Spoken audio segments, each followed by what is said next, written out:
Вітаю! З вами Юрій Костенко, спеціально для каналу Міновіта Онлайн. Хотілося б висловитися з приводу продовжуючоїся міграційної кризи в Білорусі. Яка ж кінцева мета цієї міграційної кризи? Тут є деякі думки з цього приводу. Передусім, зверніть увагу на те, що міграційна криза йде в Гродненській області. Безпосередньо Гродненська область, а ніяк не Брестська область.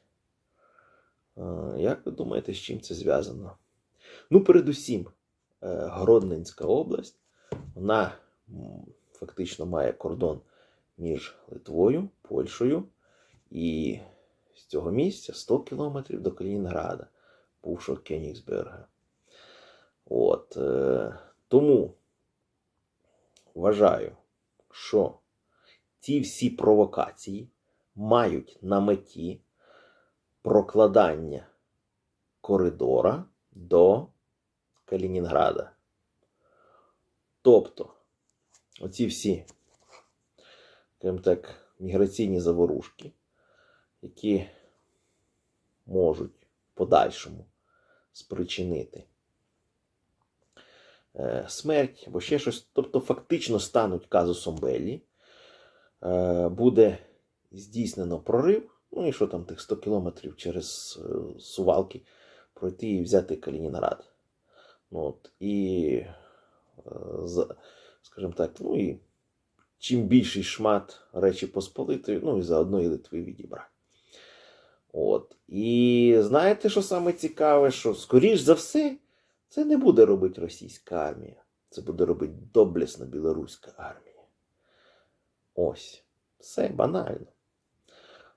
Якщо в білоруській армії не вистачить людей, то вони візьмуть російську армію, вдягнуть її в білоруську форму і вперед. Як ми бачимо, Росія значно посилила Білорусь, нібито на $1 мільярд надала озброєння, всякі там іскандери, стратегічні бомбардувальники, і інша цікава зброя, про яку навіть і не анонсовано. Тому, як тільки там буде спричинений казус Беллі, доблесна білоруська армія, буквально, що там той Сувалкський коридор, за 2-3 дні буде буквально взято і прорублений коридор до Калінінграда. Тепер давайте подивимося по зовнішньополітичному чиннику. Кому це все вигідно?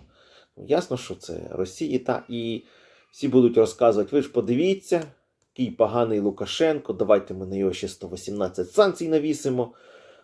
І він буде поганий, але по факту це все буде контролюватися Білоруссю і як наслідок Росією. На тлі цього всього Лукашенко зустрівся із Меркель, про щось поговорив. Те ж саме і Путін зустрівся з Макроном і про щось поговорив.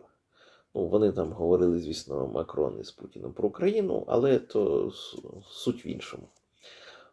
Суть в тому, що Річ Посполита, Польща, вона в нинішньому вигляді являється прямою загрозою для Німеччини.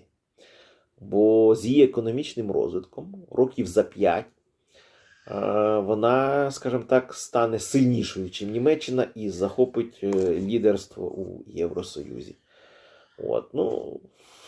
Франція має теж свої проблеми, на це без зважання. І тому, як тільки буде здійснюватися ця військова операція, ні Німеччина, ні Франція вмішуватися не будуть.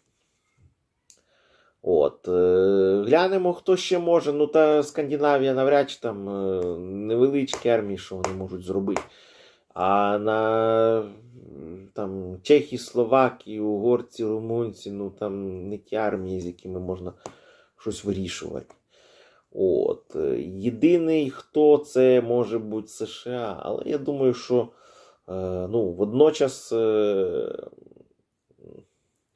десь може, ну, наприклад, на тому ж самому Тайвані, так, відбутися, скажімо так, Китай забере собі назад Тайвань, і в Штатах буде ще тобі одна проблема, і вона якраз не буде дивитися на цю Польщу. Ну, вони там откусять невеликий сучок.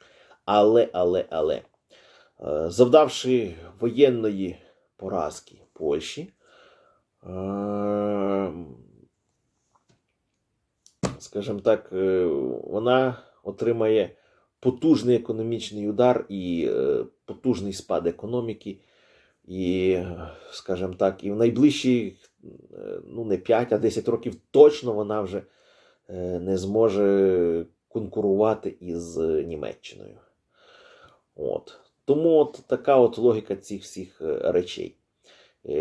Більше того, ну, Білорусь, 10-мільйонне населення, маючи 70-тисячну армію, ну, Лукашенко має сказати, що він проведе мобілізацію. І легко йому провести мобілізацію десь на 500 000. Ну, навіть і справді буде та мобілізація. Ну, самі розумієте, росіянами, в принципі, вигідно чужими руками зараз загрібати. Ну, але, по суті, вони мають одних псковських десантників. Цього їм вистачить для того, щоб прорубати той Сувалський коридор якраз для себе і з'єднатися. І завдати воєнної поразки Польщі. Така от логіка. Ну, та й подивіться, ну, не я один це говорю. Ось це вже і Бен Ходжес говорив, і англійці цим, скажімо так, зв'язані. Тому от така от логіка речей виходить. Ну, а вже після того, як це все буде зроблено, ну, тоді вже візьмуться вони й до України. Бо, ну, Україна, скажімо так, вона вже як в процесі, вона досить такий потужний горішок. Якщо та ж сама Польща ніде не воювала, Литва ніде не воювала, у них немає нічого того. От. Тому це такий от небезпечний сценарій. Будь ласка, підписуйтеся, ставте лайки, коментарі. З вами був Юрій Костенко. До нових зустрічей, нехай щастить.